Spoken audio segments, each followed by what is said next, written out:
মনে মনে বাক্কা কদিন দেখি তোকে আর খালাবো না খাওয়ার লাগি কোনো রেস্টুরেন্ট পাওয়া যায় কিনা হঠাৎ করে খবর পাইলাম মায়ের দোয়া নামে একটা রেস্টুরেন্ট হয়েছে নতুন ইনো খালাবো না পাওয়া যায়।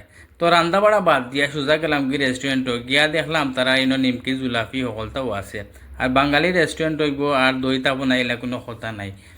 ইনো এই মুহূর্তে তারা ইনো আছে ডাইল মিক্স সবজি গরু মাংস মুরগোর মাংস এবং আমি যেটার সন্তানে আইছি খালাবুনাও আছে।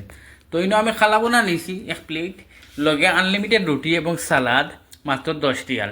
তো পরিমাণ যথেষ্ট ভালো আছিল, একজনের লগে যথেষ্ট। আর খানিটাও কিতা হইতাম খুব বেশি মজা আছিল স্পাইসি। আর আমি যেহেতু স্পাইসি পছন্দ করি আমার লাগি তো আর পারফেক্ট হয়েছে। আর মাংসটা কিতা হইতাম খুব সফট।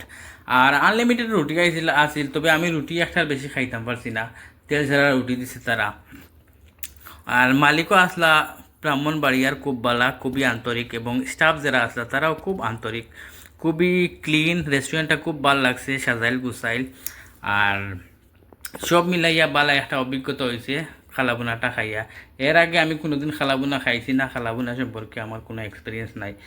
তো আপনারা কাছে কেমন লাগছে ভিডিওটা অবশ্যই কমেন্ট করে জানাইবা।